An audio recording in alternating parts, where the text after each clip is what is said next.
Ja, ik denk ik wil gewoon met nog in die gewoon nog een kortingje maken. Hij zit nou in de kerk, maak het zaak of je nou gelovig is, en of je nou ongelovig is, zoals zekere mensen zeggen. Wanneer die gebruik in die kerk in was, als het daar komt, dat is bij godsdienstig.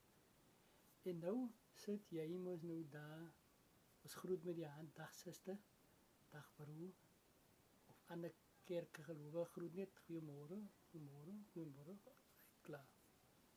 Dat omhels je elkaar, je elkaar so kiesie, trakkie. Dat is wat different manier. Ik is daarbij wijs wat different wat geloof aan. En wat voor mij nogal die lekkerste geweest is, is toen dat ik in Pretoria kom. Toen ga ik samen met een vriend van mij naar in Johannesburg. Daar heb je techniek voor een Joburg. En daar is van alles wat is zwart, is wit, is Indians, is Japanese. Jongens, is lekker man. Maar hij weet dat ik praat niet Engels man. Maar je Engels opskeer bejaarden. En in de groep, waarom jals me ook, krijg je lekker die voel hij vorm is. Verstaan je, nu moet maar zien 10 jaar bestaan. Lekker man. Maar hij, als wat je zo druk is. Als zwart wat je zo druk is. En de Africans en zo. Moet je voel lekker man zijn. Want die was ook goed alle jaren, maar niet altijd alles verstaan wat hij gezegd heeft. Die man komt.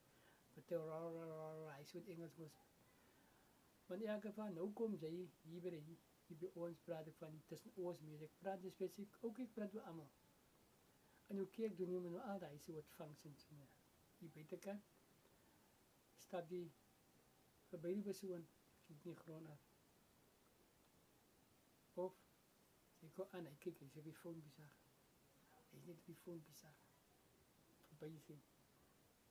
Nou, maar je krijgt die woord daar, je licht moet schijnen, dat allemaal het kan zien. En dan wordt daar ook veel geleerd, wat is die zout van die wereld. Die praat als je zo laf geworden, dat moet je weggegooid wordt, vertrapt wordt nou. Jij maakt ons hij zout uit man. Jij wordt nou niet andere mensen wil aankijken. Jij is zout. So jou zout moet vertrapt worden. Huh?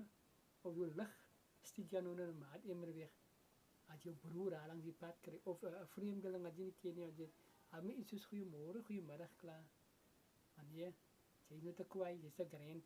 Maar als je in die kerk komt, dat je die beste, en je hoeft te zo kwaai. Ik praat met mensen ook, en alles is niet number one. Maar buitenkant kent je me.